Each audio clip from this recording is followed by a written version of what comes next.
Preparando o domingo para viver melhor o dia do Senhor. Nossa igreja está sempre cheia de cristãos em oração. Hoje é domingo, dia do Senhor. Vejam como reza o meu povo santo. O amor está voltando à nova geração. Nosso povo está rezando de mãos dadas como irmãos. Este é mais um programa Preparando o Domingo.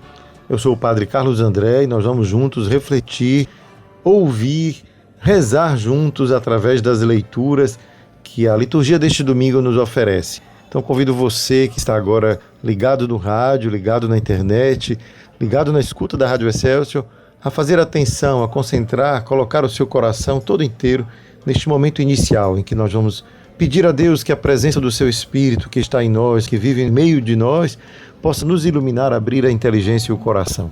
Invoquemos, portanto, cantando o Espírito Santo de Deus.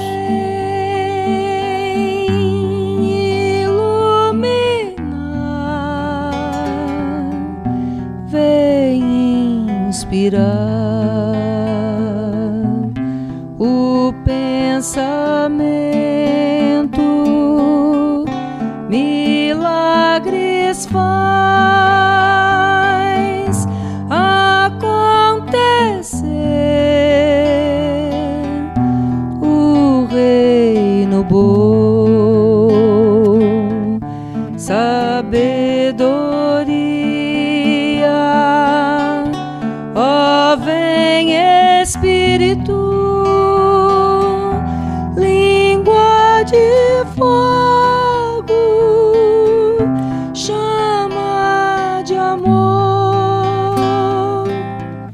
sopro de paz. Ó, vem Espírito, língua de fogo, chama de amor, sopro de paz, alma de Deus. A primeira leitura de hoje, nós encontramos o texto do profeta Isaías, que diz assim: o Senhor quis macerá-lo com sofrimentos.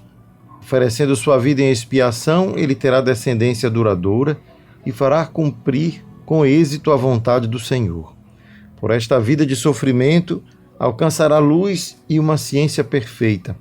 Meu servo, o justo, fará justos inúmeros homens, carregando sobre si suas culpas. Esse é um texto mais ou menos enigmático, se nós quiséssemos pensar que ele está ali no livro de Isaías, quase 500 anos antes do nascimento de Jesus. Nós, cristãos, interpretamos imediatamente esse texto como uma referência a Jesus, o justo, que fará justo muitos homens, inúmeros homens, carregando sobre si suas culpas. E já carregar nos evoca a imagem de Jesus que carrega a cruz. Então é claro que a imagem do servo, o servo de Deus que, pelo seu sofrimento, traz luz e ciência perfeita. Coisas que nós podemos dizer assim, do ponto de vista do livro escrito muitos séculos antes de Jesus, ele pode também ter significados variados, isto é, não apenas aplicados a Jesus e o seu sofrimento, mas muito antes de Jesus nascer, quem lia esse texto deveria compreender alguma coisa dele. Sem conhecer Jesus, o que poderíamos dizer de um texto assim? Que fala do sofrimento, que fala da dor, mas que fala também de uma luz e ciência perfeita que nos virá pelo sofrimento. Por esta vida de sofrimento alcançará luz e uma ciência perfeita. Meu servo, o justo, fará justo inúmeros homens. Isso tudo faz a gente pensar o quanto, já muito antes de Jesus, a ideia do sofrimento como algo que não é excluído da vida humana, mas que faz parte da nossa humanidade e que, através dele, a gente pode aprender uma ciência perfeita. E a gente pode se perguntar do que se trata, não é? De que tipo de sofrimento o texto está nos referindo. E a gente vê logo que em seguida diz: fará justo inúmeros homens, aquele que é justo. Isto é, a justiça traz sofrimento. Não dá para a gente querer ser justo, acreditar que nenhuma dor e sofrimento nos virá, portanto, ser justo é um modo de nos blindar contra o mal. Muito pelo contrário, o próprio fato que perseguimos a justiça nos faz sofrer. Possamos pensar, por exemplo, o quanto é difícil ser honesto no mundo de hoje, o quanto é duro tantas vezes a gente descobrir que somos passados para trás por pessoas injustas. E quanto mais descobrimos que ser justo exige um esforço, tanto mais descobrimos que o sofrimento inerente da vida não vai nos abandonar, mesmo porque não acreditamos que será a nossa justiça a nos proteger. Mas é Deus que nos protege. É Deus quem nos guarda. Não importa aquilo que tenhamos feito, porque Ele nos ama como somos. Portanto, não é por causa da minha justiça que eu posso esperar o bem, mas eu devo sim aceitar o sofrimento que poderá me vir, mesmo que eu, buscando ser justo, posso dizer: Senhor, por que tantas pessoas más e injustas vivem bem e aqueles justamente os que são inocentes, os que são justos, são os que mais sofrem? Essa pergunta vai continuar no nosso coração, nenhum de nós terá resposta, mas aquele que aceitar manter-se fiel nessa sua decisão de continuar correto na sua vida, continuar justo, não importa o que lhe aconteça. Por isso ele vai carregar sim sobre si as culpas de muitos. E tantas vezes é o que acontece mesmo. O inocente que sofre carrega sobre si a culpa daquele que o inflige a dor. Portanto, Deus está, de alguma maneira, permitindo que aquele que sofre não permaneça no sofrimento, mas que ela tenha um limite. Porque Deus oferece consolo, oferece conforto. E é na esperança de que Deus não abandona o justo, é que nós devemos continuar buscando, lutando pela justiça, denunciando o malvado, buscando permitir que aquele que é inocente não seja penalizado eternamente, não é? E que a gente possa transformar a nossa sociedade. É por isso que então o Salmo vai dizer: sobre nós venha, Senhor, a vossa graça, pois em vós nós esperamos. Isto é, nós esperamos em Deus, não espero da minha justiça qualquer benefício. Eu sou justo porque desejo e creio, compreendo que é isso que me faz ser uma pessoa autêntica, verdadeira, humanamente, como disse o texto, uma pessoa cheia de luz e ciência perfeita, não é? O sofrimento nos traz isso. Mas esse sofrimento não é assim casual, é aquele que nos vem por causa da justiça. É ali então que a gente vai dizer o quanto aquilo que nós encontramos no texto, até mesmo do Salmo, né, que vai dizer: Deus ama o direito e a justiça, transborda em toda a terra a sua graça. Onde há direito e justiça, a graça de Deus transborda. É por isso que nós buscamos, portanto, pautar a nossa vida sobre esse critério fundamental que busca no bem comum, na verdade, na honestidade, na sinceridade, na medida do possível, né? Porque tenhamos consciência, nossas fragilidades, nossos medos, nossas covardias, tantas vezes nos impedem de fazer o bem que a gente crê e sabe que é o melhor, mas somos covardes. Então, diante dessas nossas fraquezas e limitações, é claro que podemos esperar a misericórdia, é claro que devemos ter essa confiança. É aquilo que talvez a gente vai encontrar na carta aos Hebreus, quando a gente ouve assim dizer: irmãos, temos um sumo sacerdote eminente que entrou no céu, Jesus, o Filho de Deus. Por isso, permaneçamos firmes na fé que professamos. Com efeito, temos um sumo sacerdote capaz de se compadecer de nossas fraquezas, pois ele mesmo foi provado em tudo como nós, com exceção do pecado. Isto é, mesmo que fraquejamos, mesmo que diante das dificuldades não sejamos tão fortes quanto gostaríamos para continuar vivendo aquilo que é o nosso propósito de vida, ser justo, ser verdadeiro, honesto, buscar servir o próximo, tudo aquilo que a nossa boa vontade nos diz, mas que a nossa covardia nos impede tantas vezes de realizar. Então a gente vai ouvir no final desse trecho da carta aos Hebreus e dizer assim: aproximemo-nos então com toda a confiança do trono da graça para conseguirmos misericórdia e alcançarmos a graça de um auxílio no momento oportuno. É aí que a gente entende que não é a nossa justiça que nos fará pessoas, quem sabe, dignas disso ou daquilo. É a graça de Deus mesmo, porque nós não somos capazes de agir com constância em tudo aquilo que são os nossos bons propósitos. Portanto, essa carta aos Hebreus vem nos dar assim uma medida. Devemos alcançar, ou melhor, almejar uma meta grande, mas sabemos que temos em quem confiar, porque Deus é misericordioso, sabe que somos limitados, que devemos perseguir o bem, mas nem sempre somos capazes de realizá-lo. Portanto, tenhamos confiança, vamos ser realistas, não é? Somos seres humanos, somos feitos deste barro. Devemos continuar mantendo nosso coração preso ao grande ideal de Cristo, mas sabemos que contamos com a sua misericórdia, já que somente a graça de Deus pode realmente nos capacitar para agir bem em toda situação, em toda ocasião que Deus e que a vida nos permitir. Portanto, coloquemo-nos neste caminho de buscar a Deus, mas saber que no nosso limite, na nossa fraqueza, Ele tem misericórdia. Façamos então agora um momento de aclamação ao Evangelho e vamos escutar Jesus mesmo que nos fala.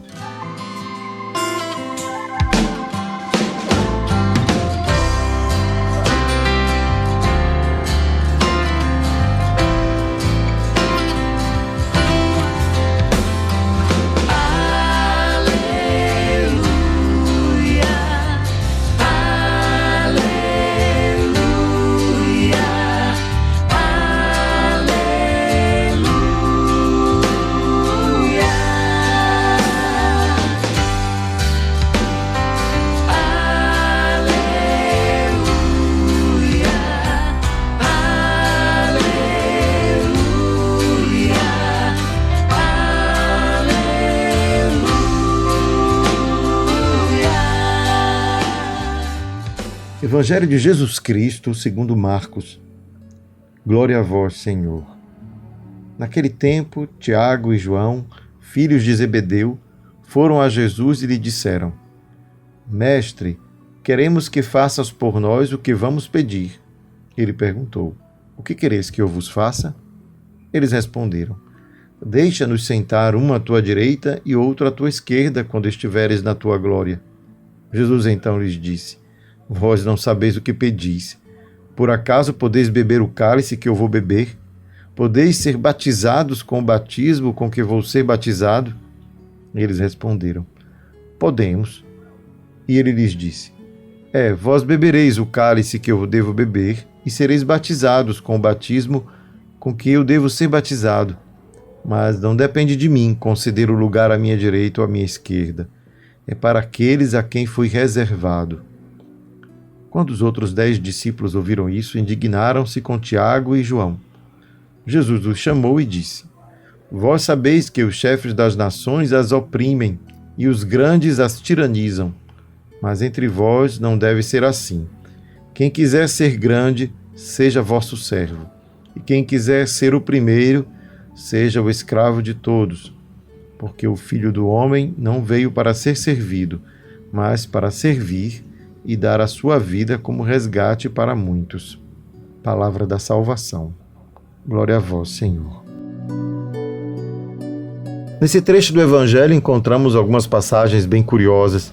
Imaginar que Tiago e João pudessem pedir a Jesus que na sua glória eles pudessem sentar à direita e à esquerda.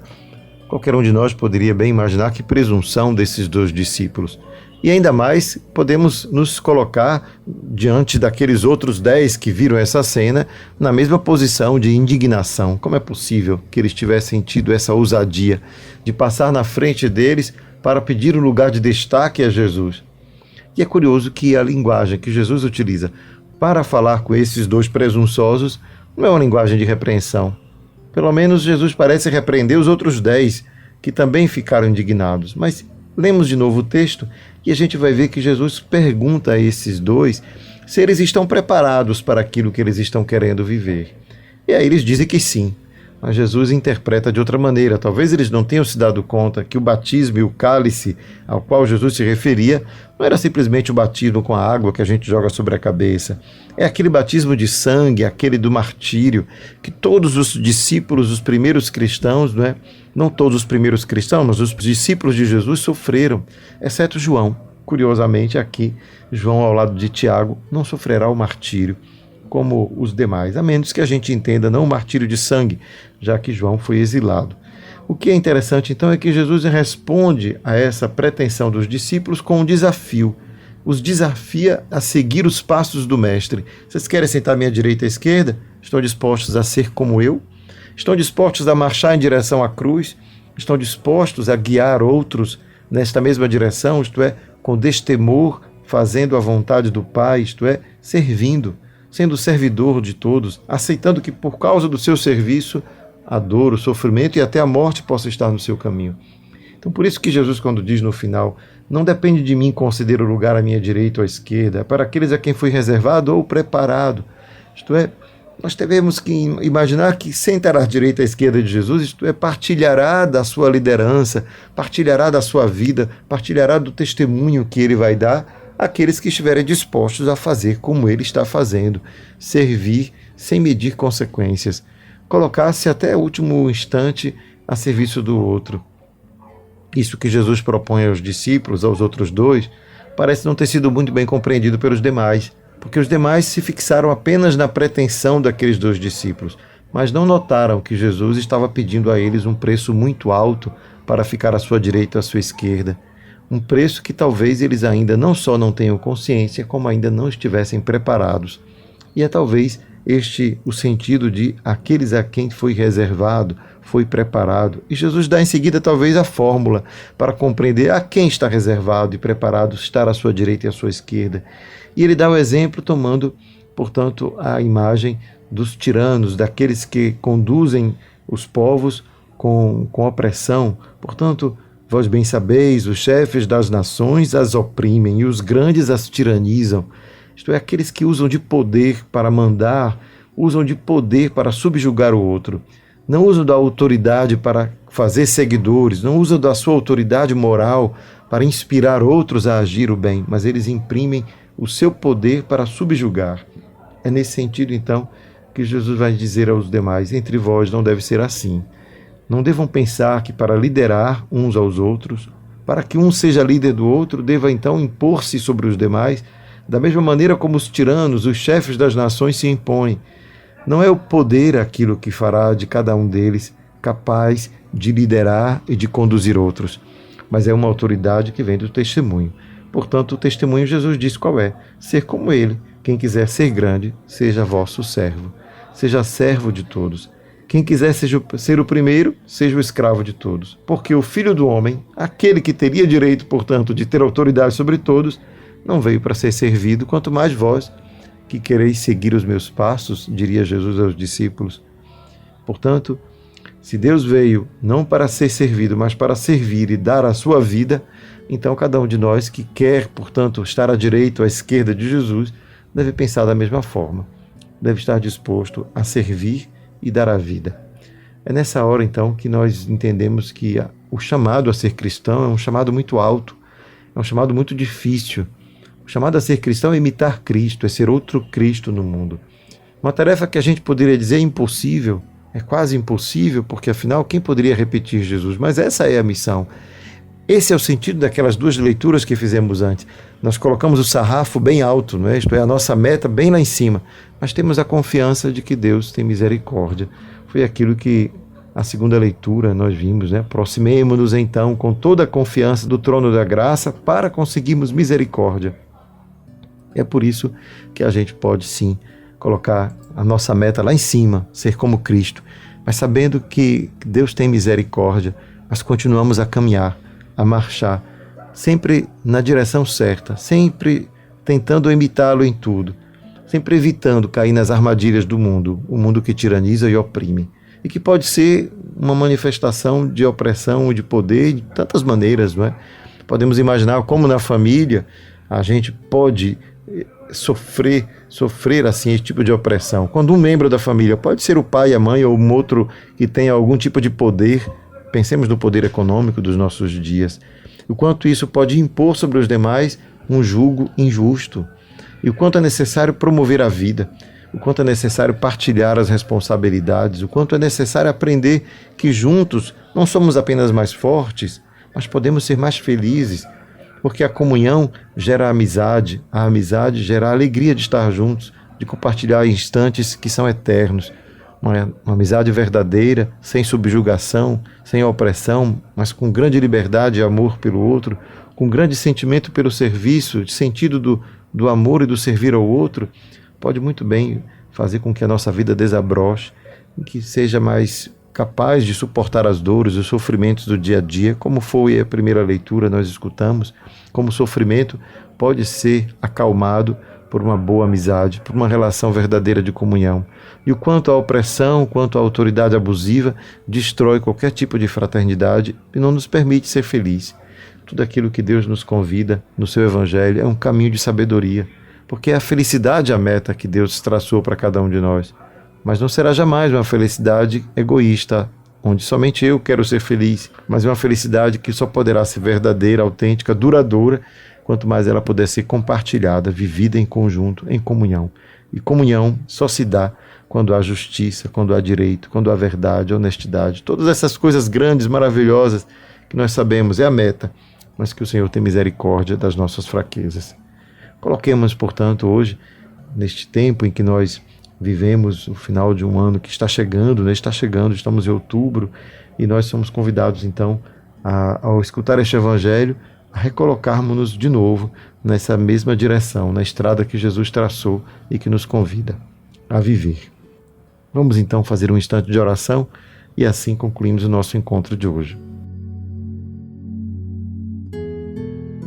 Acolhei, Senhor, nosso coração, assim como ele está, tantas vezes incrédulo, tantas vezes já desconfiado de tudo e de todos, a ponto de nem sequer mais conseguir pôr toda a sua confiança em Ti.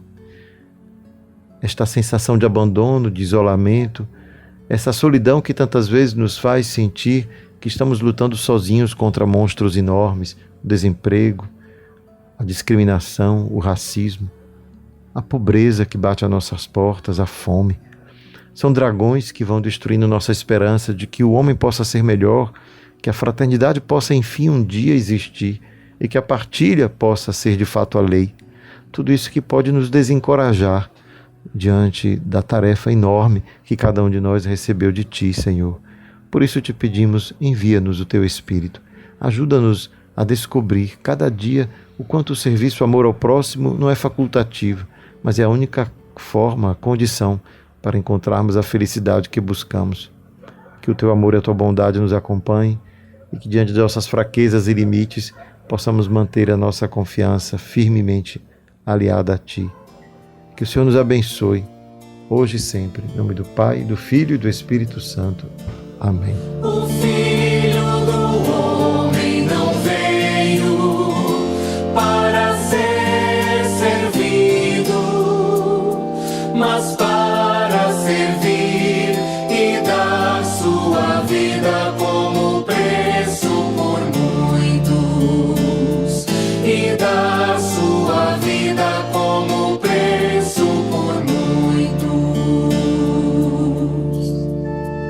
Sacrifício e oblação não quisestes, mas abriste, Senhor, meus ouvidos.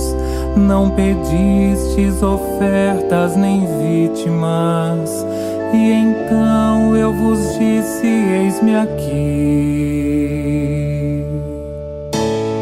O Filho do Homem não veio para ser servido, mas para servir e dar sua vida como preço por muitos, e dar sua vida como preço por muitos.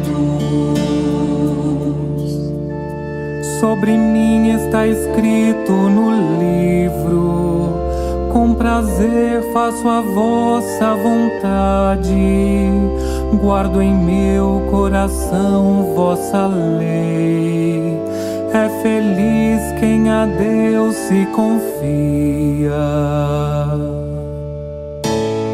O Filho do Homem não veio para ser servido, mas para servir e dar sua vida como preço por muitos, e dar sua vida como preço por muitos. Preparando o domingo para viver melhor o dia do Senhor.